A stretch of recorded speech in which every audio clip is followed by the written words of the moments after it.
Breaking news. ఆంధ్రప్రదేశ్లో liquor scam case సంచలనంగా మారింది. విచారణలో మరింత దూకుడు పెంచింది సిట్.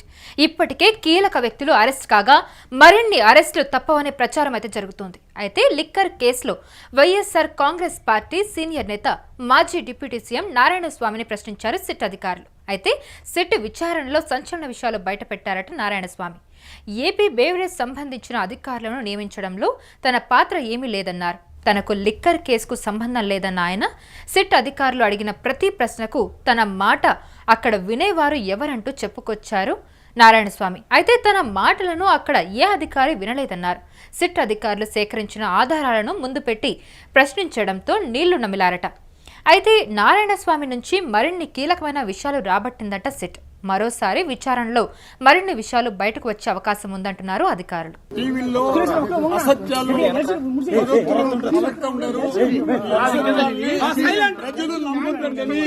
ప్రజలకు నేను విజ్ఞప్తి చేస్తున్నాను. నేను చిన్నప్పటి నుంచి నా క్యారెక్టర్ ఏమో అందరికీ ప్రజలకు కూడా తెలుసు. దయచేసి ఈ వదంతులను నమ్మొద్దండి. అదే పనిగా కొన్ని టీవీల్లో నేను సమాధానం ఇచ్చినాను. వాళ్ళు కూడా నాతో సహకరించారు. ఇక్కడ ఏదో బ్రహ్మాండంగా మా ప్రజలంతా రెచ్చగొట్టి తప్పుదోవ పట్టే కార్యక్రమాలు వదంతులు చేసినారు. దాన్ని ఎవరు నమ్మొద్దండి. మీకు కూడా టీవీల్లో అసత్యాలు ప్రజలు నమ్మొద్దండి.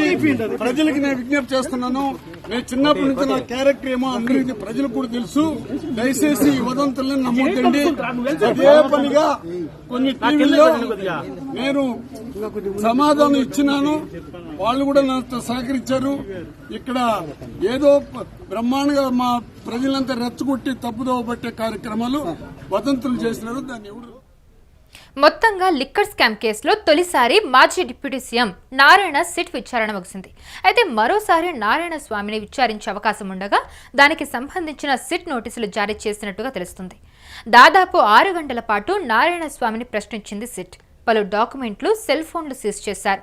సైబర్ నిపుణుల ద్వారా మెయిల్స్, మెసేజ్లను రిపోర్ట్ చేశారు అధికారులు.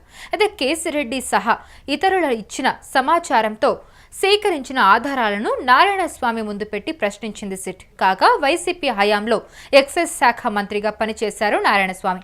వైసీపీ హయాంలో మద్యం పాలసీలో మార్పులు, మద్యం ఆర్డర్స్లో ఆన్లైన్ విధానం తొలగించి మాన్యువల్ విధానం తీసుకురావడంపై విచారించిందట సిట్ బృందం. అయితే డిజిటల్ చెల్లింపులు జరపకుండా మద్యం అమ్మకాల వెనుక ఎవరి ఒత్తిళ్లున్నాయనే దానిపై నారాయణస్వామిని ప్రశ్నించింది. ఎక్సైజ్ పాలసీలో నాడు తీసుకున్న నిర్ణయాల వెనుక ఎవరి పాత్ర ఏంటనేది విచారించింది. అయితే సిట్ ప్రశ్నలకు సరైన సమాధానాలు ఇవ్వని నారాయణస్వామి పలు ప్రశ్నలకు మౌనమే సమాధానం అన్నారట. అయితే మరికొన్ని ప్రశ్నలకు మాజీ డిప్యూటీ సీఎం నారాయణస్వామి సమాధానం దాటవేశారని సమాచారం అయితే అందుతూ ఉంది.